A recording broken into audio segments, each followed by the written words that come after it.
Lorenzo Valenti governed Chicago's underworld with a calculator instead of a heart, enforcing order through silence louder than any gunshot. On a rainy November Tuesday inside the Obsidian's exclusive VIP room, he replaced standard interrogation methods with a glass of water and a loaded Glock 19.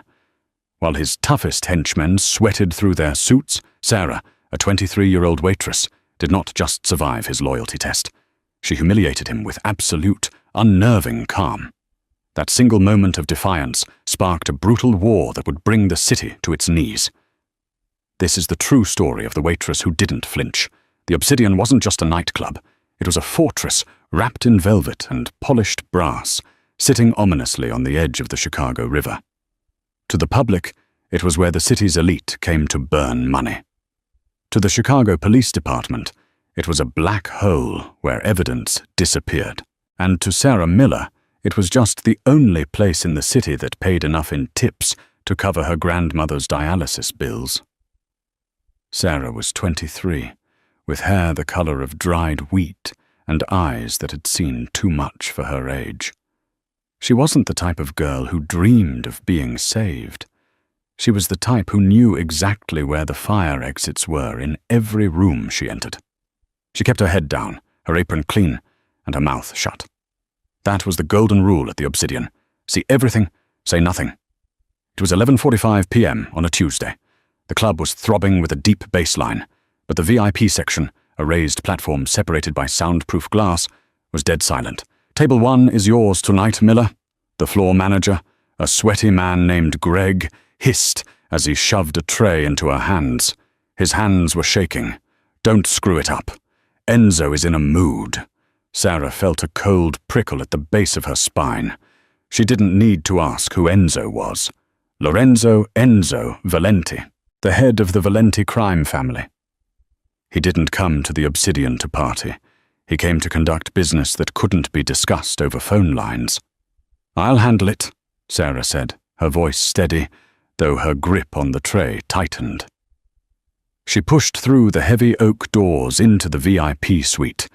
The air inside was thick, smelling of expensive leather, stale fear, and Davidoff cigar smoke. There were 6 men in the room. 5 of them were standing, their hands hovering near the bulges in their jackets. Only 1 was sitting. Lorenzo Valenti looked more like a Wall Street shark than a mobster, but the eyes gave him away. They were dark, almost black, and completely devoid of warmth. He was wearing a charcoal 3-piece suit that probably cost more than Sarah's entire education. He didn't look up when she entered. He was busy staring at a man kneeling on the floor in front of him, a man Sarah recognized as a low-level dealer named Ricky. Ricky was crying. "Please, Mr. Valenti," Ricky sobbed, snot running down his nose. "I didn't talk to the feds. I swear on my mother's eyes, I didn't talk." Sarah stopped 5 feet away. In any other job, you would turn around and run. You would call 911. But Sarah knew that if she turned around now, she'd never make it to the exit. The rule was simple. You are furniture. You are invisible. She walked forward, her heels clicking softly on the marble floor. The sound was like a gunshot in the silence. One of the standing men, a brute named Marco, with a scar running through his eyebrow, stepped in her path. "Not now, sweetheart. Get lost." Lorenzo raised a single hand. Marco froze. "Let her pass," Lorenzo said. His voice was a low baritone, smooth like aged whiskey, but burning on the way down. He finally looked up, his gaze bypassing the sobbing man on the floor to lock onto Sarah. "I'm thirsty." Sarah didn't look at the crying man. She didn't look at the guns. She looked Lorenzo Valenti dead in the eye. "Sparkling or still, Mr. Valenti?" she asked. The room went silent. The audacity of the question hung in the air. A man was begging for his life, and she was asking about water preferences. Lorenzo's lips twitched, a micro-expression. Amusement? Or annoyance? "Still," he said, "with 3 cubes of ice. Not 4. Not 2. "Coming right up," she said. She turned her back on the most dangerous man in Chicago and walked to the bar in the corner of the suite. Her hands didn't shake as she used the silver tongs to place exactly 3 cubes into a crystal tumbler. She poured the water. She placed it on a small serving tray. When she turned back, Lorenzo had a gun in his hand. A matte black pistol. He was pointing it at Ricky's head. "Last chance, Ricky," Lorenzo said softly. "I swear, boss, I swear." Bang! The sound was deafening in the enclosed space. Ricky collapsed. Most people would scream. Most people would drop the tray. Sarah didn't. She walked over to the table, stepped carefully over Ricky's legs as if he were a pile of laundry, and set the glass down on the coaster next to Lorenzo's hand. "Your water, sir," she said. "Will there be anything else?" Lorenzo didn't look at the body. He stared at Sarah. For the first time all night, he looked genuinely surprised. He picked up the glass, took a sip, and never broke eye contact. "You didn't flinch," he observed. "I have a job to do, Mr. Valenti," Sarah replied. "So do you." "Clean this up," Lorenzo barked at Marco, gesturing to the body. Then he leaned back, studying Sarah like she was a puzzle he hadn't solved yet. "What's your name?" "Sarah. Sarah," he repeated, tasting the name. "You're not afraid of me, Sarah." "Fear doesn't pay my rent, sir." Lorenzo laughed. It was a dark, dry sound. "Get out, before I decide you saw too much." Sarah nodded, turned, and walked out. She made it to the locker room before her knees gave out. She slid down the wall, hyperventilating, pressing her hands into the cold tile floor to stop the shaking. She had survived. But she didn't know that she had just failed the test by passing it. Lorenzo Valenti didn't like puzzles he couldn't solve, and he had just decided that Sarah Miller was his new project. 3 days passed. Sarah tried to convince herself that Tuesday night was a hallucination. She focused on her routine, nursing school classes in the morning, sleeping in the afternoon, working at the Obsidian at night. She avoided the news, terrified she'd see a report about a body found in the river. On Friday night, the club was busier than usual. A bachelor party was raging near the bar, and the air was thick with cheap cologne and desperation. Sarah was carrying a tray of tequila shots when Greg, the manager, grabbed her arm. "VIP again," Greg said, looking paler than usual. "He asked for you specifically." "Who?" Sarah asked, though she already knew. "Valenti. He's got the whole North Side crew with him. Go." Sarah took a deep breath. She adjusted her apron and headed up the stairs. She told herself she was just a waitress. If she acted like a waitress, she'd be safe. When she entered the suite this time, the vibe was different. It wasn't an execution. It was a party. Or at least a mafia version of a party. There were beautiful women in expensive dresses draped over the sofas, men laughing loudly, and bottles of Ace of Spades champagne everywhere. Lorenzo was sitting at the head of the main table looking bored. He was playing with a lighter, flipping the lid open and closed. Clink, clink, clink. When Sarah approached the table, the conversation died down. The men, Marco, a slimy guy named Silas, and an older consigliere named Giovanni, all watched her. They remembered Tuesday. "Sarah," Lorenzo said, not looking up from the lighter. "You're late." "I have other tables, Mr. Valenti," she said, setting down fresh glasses. "Not anymore. Tonight, you belong to this table." He gestured to the empty seat next to him. "Sit." It wasn't a request. "I can't sit with customers, sir. It's against policy." "I own the building," Lorenzo said, finally looking at her. "I own the policy. Sit." Sarah hesitated, then sat on the edge of the leather sofa, keeping a respectable distance. "Everyone," Lorenzo announced to the room, his voice cutting through the chatter. "This is the girl I told you about, the one with ice in her veins." The men laughed.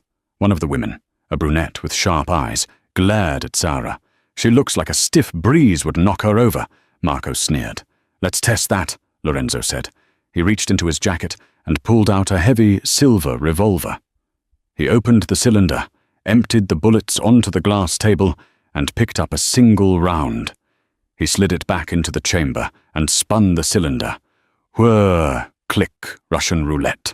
The room went deathly still. The music from downstairs thumped through the floor, a dull heartbeat.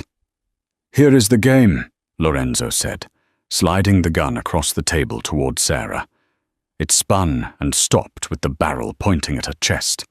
"You want a tip tonight? Pick it up, point it at the wall, pull the trigger. If it clicks, you get $5,000. If it bangs, well, I'll pay for your funeral." Sarah looked at the gun.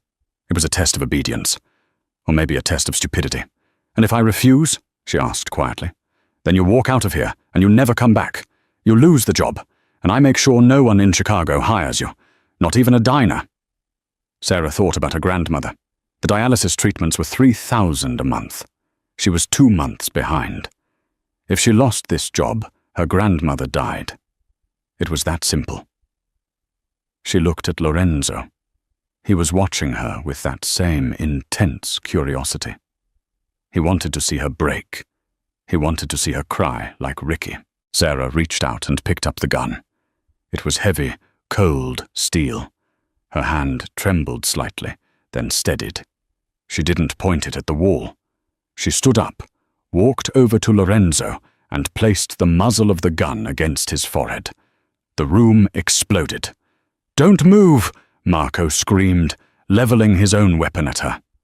3 other guns were instantly trained on Sarah's head. Lorenzo didn't flinch. He didn't even blink. He stared up at her, the cold circle of the barrel pressed between his eyes. A slow, dangerous smile spread across his face. "You have a death wish, Piccola?" he whispered. "You said the game was to pull the trigger," Sarah said, her voice trembling just a fraction, betraying the adrenaline flooding her system. "You didn't say I had to shoot the wall. You're the one who threatened my livelihood. If I'm going to gamble with my life, I'm taking the house down with me." The silence stretched, tight as a violin string about to snap. Marco's finger was whitening on the trigger of his Glock. One word from Lorenzo, and Sarah would be missed. "Put the guns down," Lorenzo ordered, his eyes never leaving Sarah's. "Boss, she's got a piece on you," Marco yelled. "I said put them down," Lorenzo roared. Reluctantly, the men lowered their weapons. "Go ahead," Lorenzo said softly to Sarah. "Pull it.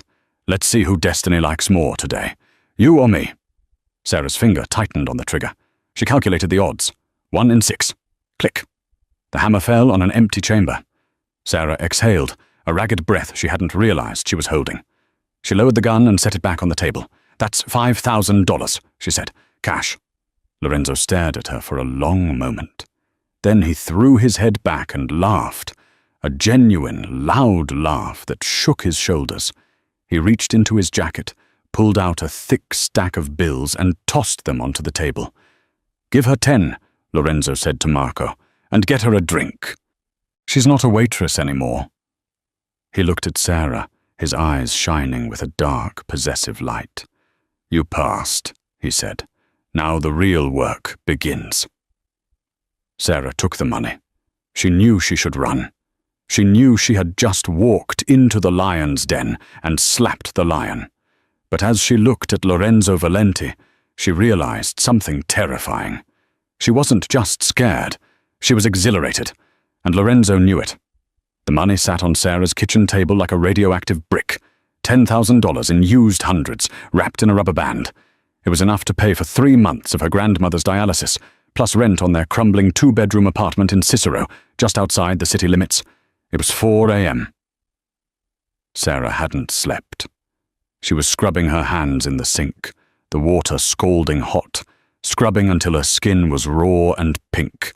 She couldn't wash off the sensation of the cold steel trigger against her finger. "Sarah?" The voice was weak, raspy. Sarah froze, turned off the tap, and dried her hands on a dish towel.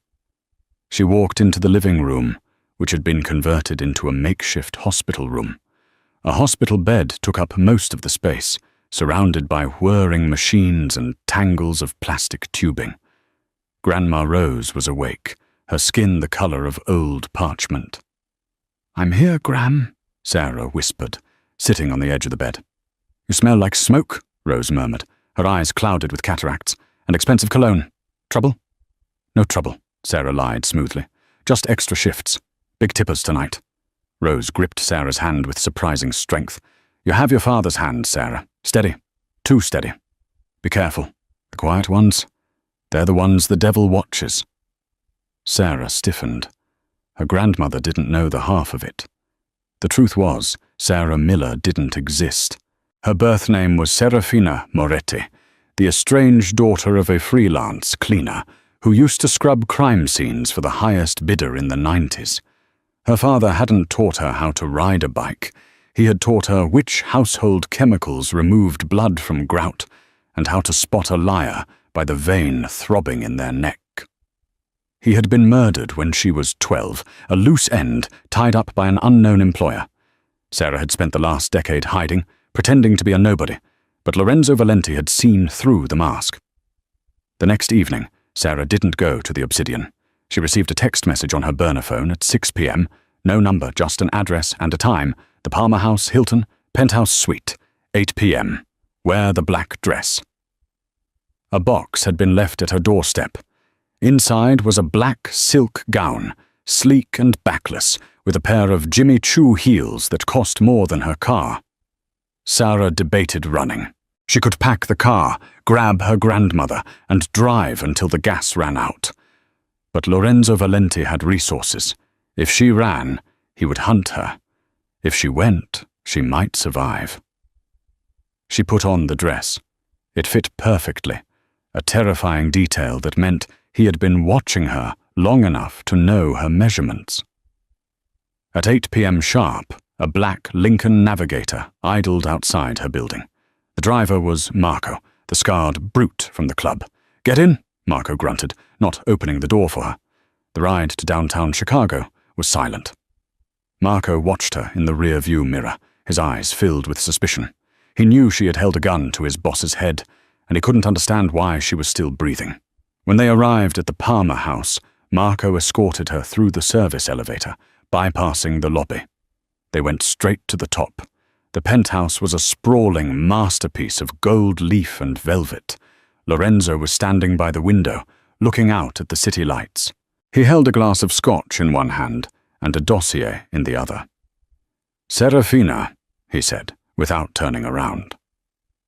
Sarah stopped in the middle of the room. Her heart hammered against her ribs, but her face remained a mask of boredom. "My name is Sarah.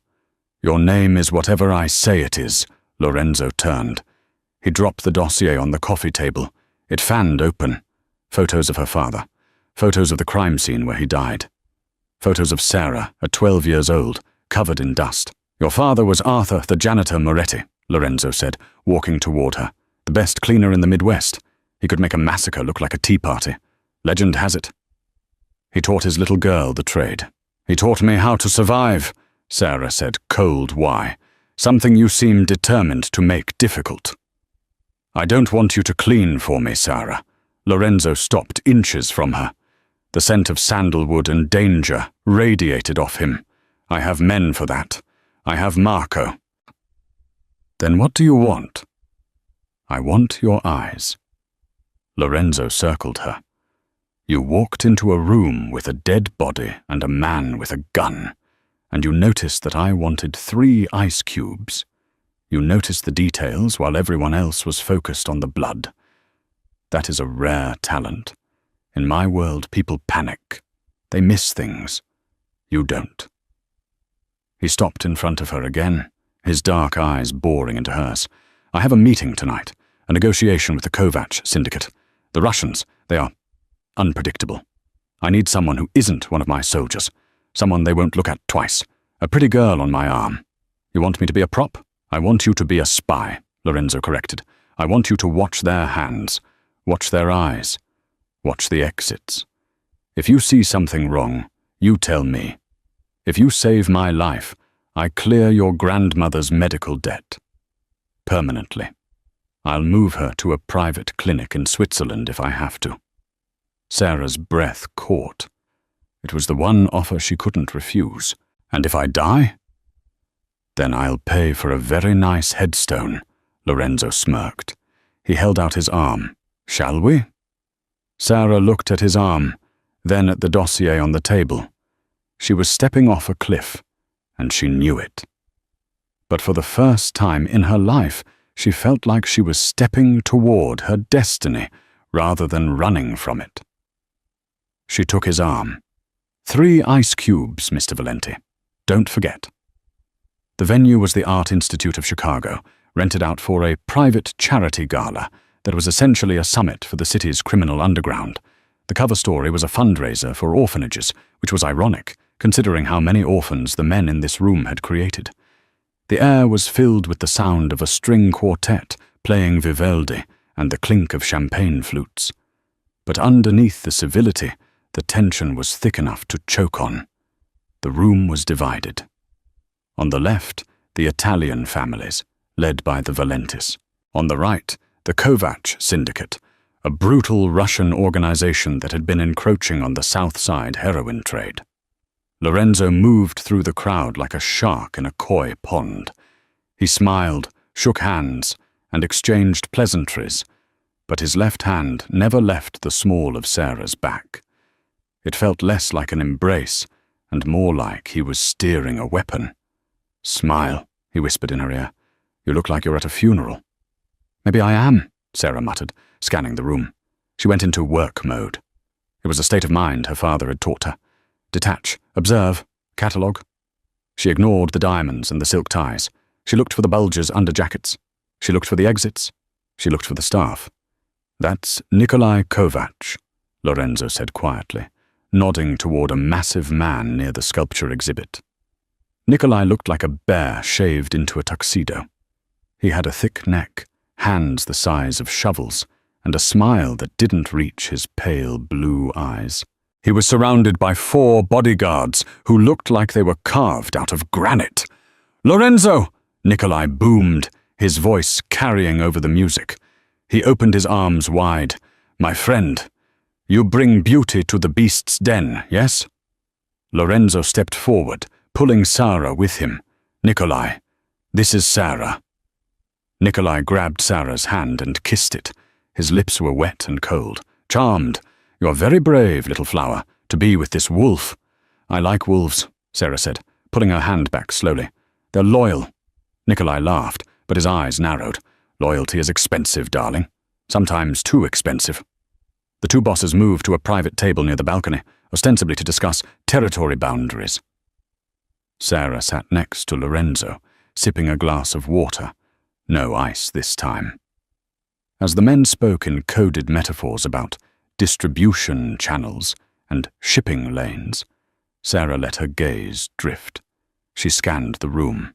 She watched the waiters. There was a rhythm to service. Pour, turn, step, retreat. Pour, turn, step, retreat. Her eyes landed on a waiter servicing the Kovac side of the table. He was young, blonde, with a nervous tick in his jaw. He was carrying a bottle of vintage Pinot Noir. He approached Nikolai's glass. He poured perfectly. Then he approached Lorenzo's glass. Sarah frowned. The waiter's grip on the bottle changed. His index finger slid down the neck of the bottle, covering the label. It was a subtle shift, something a normal person would miss. But Sarah knew about mechanics. She knew about leverage, and she noticed his shoes. All the waiters were wearing standard-issue polished dress shoes. This waiter was wearing rubber-soled tactical boots, with the logos blacked out with marker. He needs traction, Sarah realized. He's not planning to walk away. He's planning to run. The waiter leaned in to pour Lorenzo's wine. His other hand, hidden behind his back under a napkin, twitched. Time seemed to slow down. Lorenzo was busy staring down Nikolai, locked in a verbal spar about union contracts. He didn't see the waiter. Sarah didn't think. She didn't scream. Screaming wasted time. Just as the waiter's hidden hand whipped out from behind the napkin, revealing a ceramic knife, invisible to metal detectors, Sarah moved. She grabbed the heavy crystal water pitcher from the center of the table and swung it with both hands. Crash! The pitcher connected with the waiter's face just as he lunged. The sound of breaking glass and breaking bone echoed through the gallery. The waiter screamed, the ceramic knife flying from his hand and skittering across the floor, landing at Nikolai's feet. Blood sprayed across the white tablecloth, speckling Lorenzo's pristine shirt. The music stopped. Silence slammed into the room. Lorenzo was on his feet in a microsecond, his own gun drawn from a holster at the small of his back, aimed instantly at Nikolai. "Traitor!" Lorenzo roared. Nikolai's bodyguards drew their weapons. Marco and the Valenti men drew theirs. Suddenly the charity gala was a Mexican standoff with 40 guns drawn. "I did not order this!" Nikolai shouted, holding his hands up, his face pale. He looked down at the ceramic knife. "This is not my man!" The waiter was writhing on the floor, clutching his ruined face.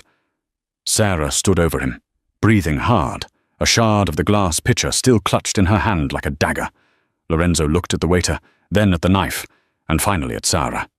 He saw the blood on her dress. He saw the tactical boots on the waiter. He realized in a split second how close he had come to having his throat slit.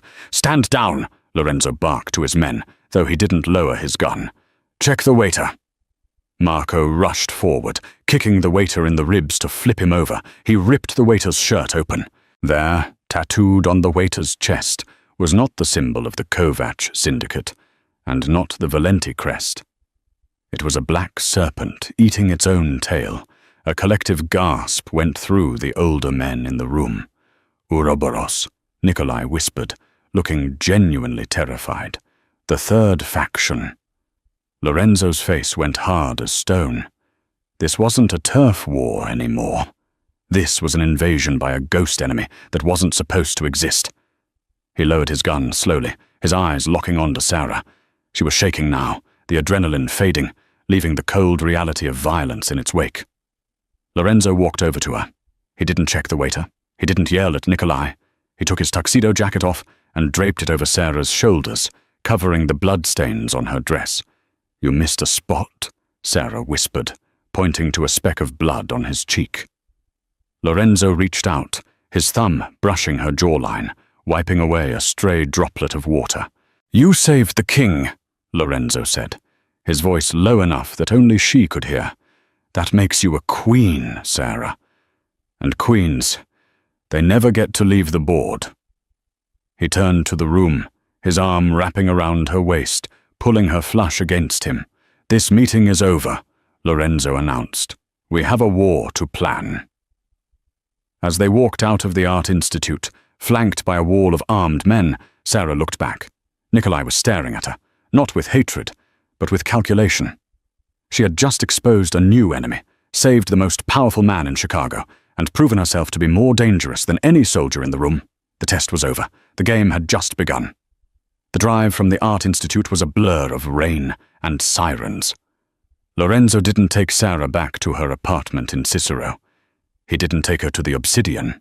The convoy of black SUVs wove through the city, taking erratic turns to shake any tails, before disappearing into the underground parking garage of a nondescript steel and glass tower in the loop. "Where are we going?" Sarah asked. She was still wearing Lorenzo's tuxedo jacket. It smelled of gunpowder and expensive cologne, a scent she was beginning to associate with safety. "The bunker," Lorenzo replied. "My penthouse is compromised. If Ouroboros could get a waiter into that gala, they can get a delivery boy into my building. Tonight, we go off the grid." The bunker was a cold, modernist apartment on the 40th floor with bulletproof windows and a dedicated server room. It wasn't a home. It was a command center. Lorenzo dismissed his men at the door, keeping only Marco stationed in the hallway. Once the heavy steel door clicked shut, the adrenaline finally left the room, leaving behind a heavy, exhausting silence. Lorenzo walked to the kitchen island and poured 2 stiff drinks. His hands, usually steady as stone, had a slight tremor. Not from fear, Sarah realized. From rage. "Ouroboros," Lorenzo muttered, sliding a glass of bourbon across the marble counter to her. "They were a myth, A ghost story old gangsters told to scare the new blood. They were supposed to be wiped out in the 90s. My father talked about them once, Sarah said quietly, taking the drink. Lorenzo froze. The janitor? What did he say? He said they weren't a family, Sarah recalled, the memory surfacing through the haze of her childhood. He said they were a broker system. They didn't sell drugs or run protection rackets. They sold information. Betrayal. If you wanted a boss killed, you called them. If you wanted a route burned, you called them. They have no loyalty, only contracts. Lorenzo slammed his hand on the counter. That assassin. The waiter. He had a phone. Marco took it off the body. But it's military-grade encryption.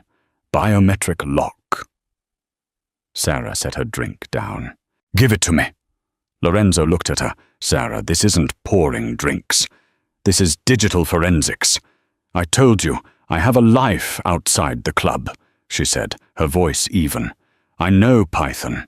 I know encryption protocols. My father didn't just teach me how to clean blood. He taught me how to scrub hard drives. If that phone has a weakness, I'll find it. Lorenzo studied her for a long moment. The dynamic between them had shifted. She wasn't his employee anymore. She was his equal. He reached into his pocket and slid a cracked smartphone across the counter. You have 1 hour, he said, before I call in the specialists. Sarah didn't need an hour. She needed 40 minutes. She connected the phone to a laptop in the safe room, bypassing the biometric lock by booting the device in recovery mode and running a brute force script against the PIN backup. It was messy, but effective. Got it, she announced. Lorenzo was at her shoulder instantly. What is it? It's a hit order, Sarah said, scrolling through the decrypted text messages, but it wasn't sent from the outside. She felt the blood drain from her face. She turned the laptop screen toward Lorenzo.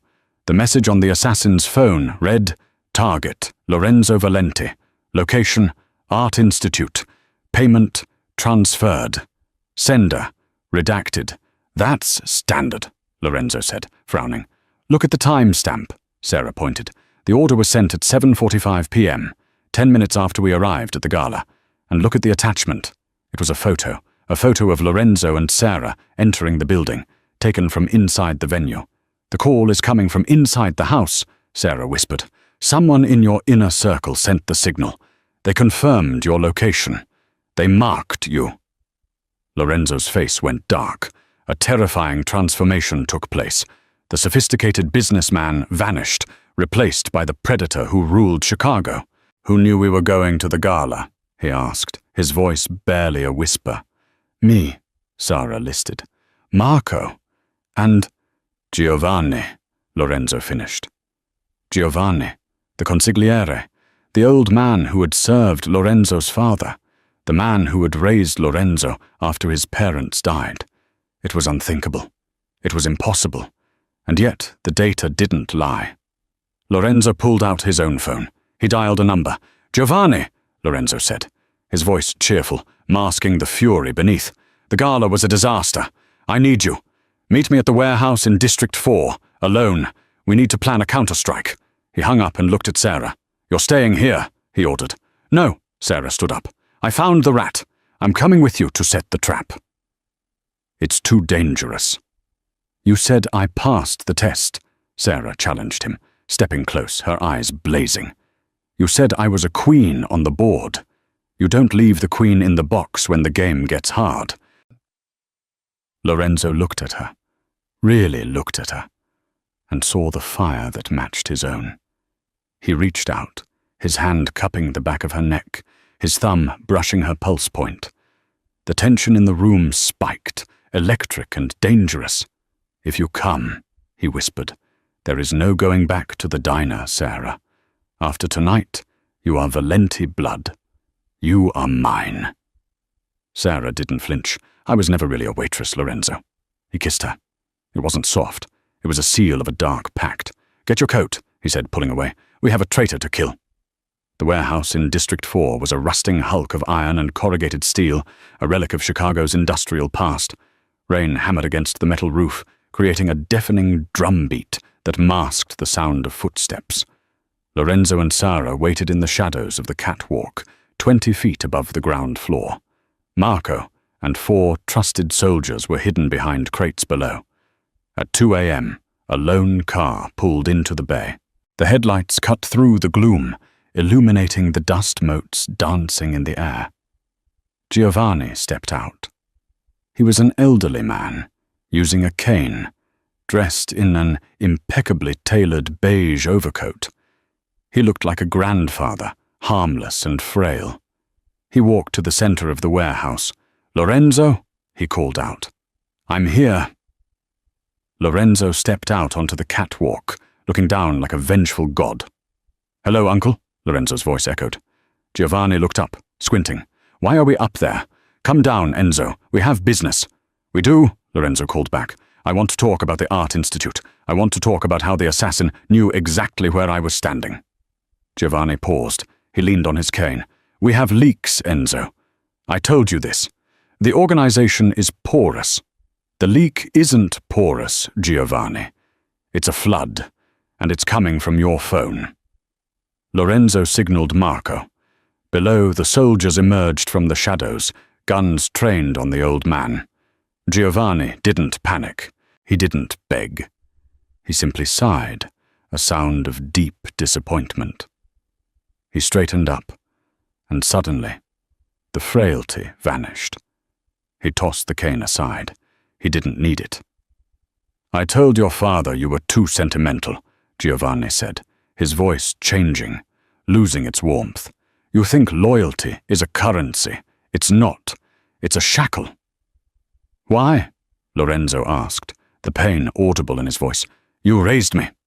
"And you grew up to be a dinosaur," Giovanni spat. "The families are dying, Enzo. The old ways, honor, territory, omerta. It's bad for business. Ouroboros, they are the future. Corporate crime. No borders, no names. Just profit. They offered me the city. All I had to do was remove the obstacle. I'm the obstacle," Lorenzo stated. "You are the past." Giovanni snapped his fingers. Sara, watching from the catwalk, felt a shift in the air. Her eyes darted to the shadows behind Marco and the loyal soldiers. "Lorenzo!" she screamed. "The crates!" It was too late. The shipping crates surrounding Marco and the soldiers burst open. Men in tactical gear, mercenaries, not mobsters, poured out. They were Ouroboros kill squads. The ambush had been ambushed. Gunfire erupted instantly. It was a massacre. 2 of Lorenzo's men went down in the first second. Marco roared, flipping a table for cover, returning fire with dual pistols. "Get down!" Lorenzo tackled Sara on the catwalk as bullets sparked against the railing where she had been standing. "We're trapped!" Sara yelled over the noise. "The roof!" Lorenzo shouted. "There's a fire escape!" They scrambled along the catwalk, bullets pinging off the metal grating beneath their feet. Below, the battle was chaotic. Giovanni was walking calmly through the crossfire towards the exit, protected by the Ouroboros mercenaries. Lorenzo stopped. He looked down at Giovanni, then at the exit, then at Marco, who was pinned down and taking heavy fire. "Go!" Lorenzo shoved Sara towards the ladder. "Get to the car!" "What are you doing?" "I'm not leaving my men!" Lorenzo vaulted over the railing, dropping 20 feet onto a stack of pallets below. He rolled, came up shooting, and took out 2 mercenaries flanking Marco. "Boss!" Marco yelled, bleeding from a shoulder wound.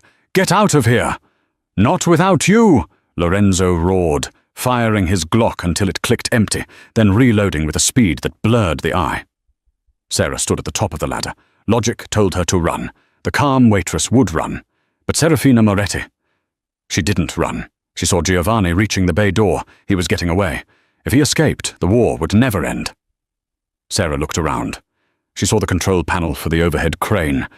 It was an old industrial magnet system. She rushed to the panel. It was rusted, the labels faded. She didn't need labels. She slammed the lever forward. With a groan of stressing metal, the massive overhead crane lurched into motion. The heavy electromagnet swung wildly, dangling on a thick chain directly over the bay doors. Giovanni was stepping out into the rain. Sarah jammed the button for mag on. Nothing happened. The power was cut. "Come on," she hissed, smashing the emergency override. Below, a mercenary spotted her. "Girl on the roof!" Bullets tore through the control booth, shattering the glass. Sarah ducked, covering her head as shards rained down. She reached up blindly and slammed her fist onto the drop-release lever instead. The heavy steel hook block, weighing 2 tons, detached from the magnet housing. It fell. It didn't hit Giovanni. Sarah's aim wasn't that perfect. But it crashed into the concrete directly in front of his car, smashing the engine block of his getaway vehicle and sending concrete shrapnel flying. The explosion of force knocked Giovanni off his feet. The distraction was enough. The Ouroboros mercenaries faltered, looking at the blocked exit. Lorenzo saw the opening. "Push!" he screamed to Marco. They advanced, a wall of lead cutting down the mercenaries who were now scrambling without an exit plan. Lorenzo reached Giovanni. The old man was on the ground, dazed, coughing in the dust. Lorenzo stood over him, breathing hard, his suit torn, his face splattered with grime. He aimed his gun at the man who had been his father. "The future is cancelled, Giovanni," Lorenzo said. "Do it!" Giovanni wheezed, looking up with hateful eyes. "Kill me! Another head will grow. You can't stop the snake." Bang! Lorenzo didn't hesitate. He ended it. Silence returned to the warehouse, broken only by the groans of the wounded and the relentless rain on the roof. Lorenzo looked up at the catwalk. The control booth was riddled with bullet holes. "Sarah!" he screamed, panic cracking his voice for the first time. "Sarah!" There was no answer. Lorenzo ran. He scrambled up the ladder, ignoring the burning in his lungs. He kicked open the door to the control booth. Sarah was sitting on the floor, leaning against the console. Her face was pale. She was holding her side. Blood was seeping through the black silk of the dress he had bought her. "Did we win?" she whispered, her voice thready.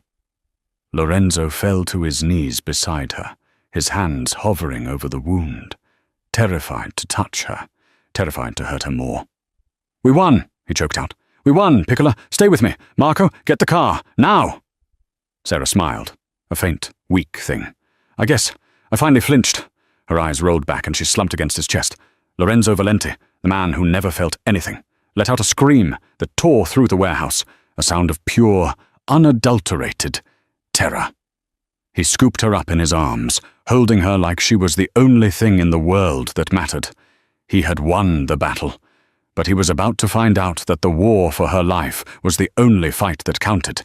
The relentless, rhythmic beeping of the cardiac monitor was the only sound that had existed in Lorenzo Valenti's world for 48 agonizing hours. It was a sterile, mechanical metronome, counting down the seconds between life and death. Lorenzo sat in a hard, molded plastic chair in the corner of the intensive care unit at St. Jude's Hospital. He was a ruin of a man. He hadn't showered, he hadn't eaten. He was still wearing the same bespoke tuxedo shirt from the warehouse, now stiff with dried blood and grime, the cuffs unbuttoned and rolled up to his elbows. His jaw was dark with stubble, and his eyes were rimmed with red, burning with an exhaustion he refused to acknowledge. The hospital staff was terrified of him. A head nurse had tried to enforce visiting hours on the first night, citing protocol. She had been met not by Lorenzo, but by Marco, who was stationed outside the door like a gargoyle. Marco had quietly informed the hospital administrator that Mr. Valenti had personally funded the new pediatric wing 3 years ago, and if he were forced to leave this room, that funding, and the hospital's electrical grid, might experience unexpected complications. No one disturbed him after that. Lorenzo held Sarah's hand. Her skin was terrifyingly pale, almost translucent under the harsh fluorescent lights, making the dark bruising along her side stand out in stark, violent contrast. IV lines snaked into her arm like blue veins, pumping fluids and antibiotics into her system. He squeezed her fingers, desperate for a response, staring at her chest as it rose and fell in shallow, assisted breaths. "You don't get to die," he whispered, his voice raspy. broken by the smoke and screaming of the last 2 days. "I didn't hire you to die, Sarah. That wasn't in the contract." It was a command, issued with the last shreds of his authority. But in the quiet of the room, it sounded more like a prayer to a god he didn't believe in. When her eyes finally fluttered open, it was 3 a.m. on a Tuesday. It was the exact time she used to clock out of her shift at the Obsidian, back when her biggest worry was sore feet and a grumpy manager. She blinked rapidly, struggling to focus as she adjusted to the light. A groan of pain escaped her lips as she tried to shift, the movement pulling at the stitches that held her side together. Lorenzo was out of the chair instantly. He leaned over the rail, his face hovering inches from hers. "Sarah?" She turned her head slowly. Her eyes were glassy, drugged, but they found him. She squeezed his hand back. It was a weak, tremulous grip, but to Lorenzo, it felt stronger than iron. "You look terrible," she rasped, her voice sounding like it had been dragged over gravel. Lorenzo let out a breath that shuddered through his entire body, a sound dangerously close to a sob. He brought her hand to his lips, pressing a kiss against her knuckles, his composure finally cracking. The mask of the Don slipped, revealing the terrified man beneath. "You took a bullet for me, Sarah. You jumped in front of a kill squad." "I was aiming for the crane controls," she murmured, a faint, lopsided smile touching her pale lips. "I think I panicked. My aim was off. You saved my life. Again." Lorenzo brushed a strand of damp hair back from her forehead, his touch uncharacteristically gentle. "Why, you could have run. You should have run." Sarah looked at the ceiling, then back at him. The drugs were making her heavy, pulling her back towards sleep, but she fought them for one more moment. "Because," she whispered, her eyelids drooping, "I didn't want the job to end. No, I don't like unfinished puzzles." 3 months later.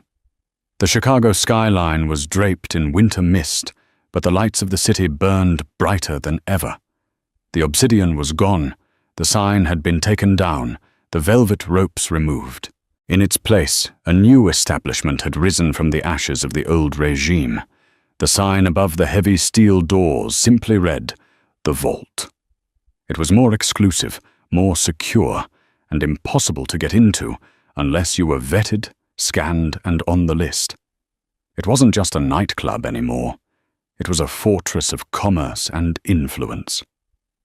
The heavy oak doors swung open, and Sarah walked in. She wasn't wearing an apron stained with grenadine. She was wearing a tailored white power suit, cut sharp enough to draw blood.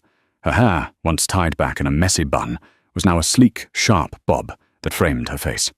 Around her neck sat a diamond necklace that shimmered under the recessed lighting, a gift from Lorenzo. It wasn't jewelry. It was a collar, a declaration to the city that she belonged to the Valenti throne, and the throne belonged to her. The club was humming with low jazz and the murmur of power brokers. Sarah walked past the bar, her heels clicking with authority on the polished floor. The new bartender, a young kid named Leo, who reminded her faintly of her younger self, froze as she approached. He straightened his vest and nodded respectfully. "Evening, Mrs. Valenti." She paused, resting a manicured hand on the mahogany counter. "Good evening, Leo. The meeting has started?" "Yes, ma'am. They're waiting for you." "Good." She leaned in slightly. "Send in the water. 3 ice cubes, not 4. Not 2. Don't forget." "Never, ma'am." She walked towards the back office, the room she used to fear entering. Now she opened the door without knocking. Lorenzo was behind the massive ebony desk, bathed in the glow of a tablet screen. He was reviewing the monthly ledgers, a frown of concentration on his face. He looked healthier now, the circles under his eyes gone, the tension in his shoulders replaced by a lethal confidence. When she entered, he didn't just look up. He stood up. "Grandma Rose?" he asked immediately. "She settled in the villa," Sarah said, walking over to the decanter on the side table. "I just got off the phone with the head nurse. She's complaining that the Swiss air is too clean and the nurses are too polite. She misses the noise of the L train." We can bring her back, Lorenzo offered, his voice sincere. I can have the penthouse soundproofed. No, Sarah said, pouring herself a drink. She's safe there. We're safe here. That's the trade. She walked over to him and sat on the edge of his desk, crossing her legs. She picked up the ledger he was reading. The Ouroboros accounts? Gone, Lorenzo said simply, leaning back in his leather chair. While you were recovering, Marco and we did some deep cleaning. We tracked their broker to a shell company in Miami. We found their offshore accounts in the Caymans. We didn't just kill the snake, Sarah. We starved it. The third faction is history. Sarah nodded, satisfied. She reached out and straightened his silk tie, her fingers lingering on the knot. You know, she said softly, her eyes searching his. People are talking. The whispers on the street. They say Lorenzo Valenti went soft. They say he lost his edge because he married a waitress. Lorenzo chuckled, a low rumble in his chest. He stood and stepped between her knees, wrapping his arms around her waist and pulling her flush against him. The heat between them was palpable, a mix of romance and shared trauma. Let them talk, he whispered against her ear. Let them think I'm soft. They don't know the truth. And what is the truth, Mr. Valenti? The truth is that the waitress is the one holding the gun, he said, his dark eyes locking onto hers. They don't know that you are the dangerous one, Piccola. He kissed her then, deep and slow. It wasn't the tentative kiss of a new romance. It was the kiss of two survivors, two predators who had found the only other person in the world who understood the darkness required to keep the light on. He pulled back, checking his watch. Are you ready? The commission is waiting in the boardroom, the heads of the 5 families. They want to meet the new consigliere. Sarah smiled. It was the same calm, unshakable smile she had worn the night she held a loaded revolver to his forehead. Let's go, she said, sliding off the desk and smoothing her jacket. I think they're thirsty. She took his arm, her grip firm and steady. Together they walked out of the office, past the guards, and into the heart of their kingdom. The waitress who didn't flinch had become the queen who didn't bow, and Lorenzo Valenti, the man who was once said to have a calculator for a heart, had finally found the one variable he couldn't solve, and the only one he was willing to bleed for. And that is how a 23-year-old waitress brought the most dangerous man in Chicago to his knees. Not with a weapon, but with sheer, undeniable nerve. Sarah didn't just survive the mafia. She conquered it. It's a reminder that sometimes the most powerful person in the room isn't the one shouting orders or holding the gun. It's the one who stays calm when the world is burning down. What about you? If you were in Sarah's shoes with a gun to your head and $10,000 on the table, would you have pulled the trigger, or would you have walked away? Let me know in the comments below. I read every single one. If you enjoyed this story of betrayal, romance, and power, please smash that like button. It really helps the channel grow.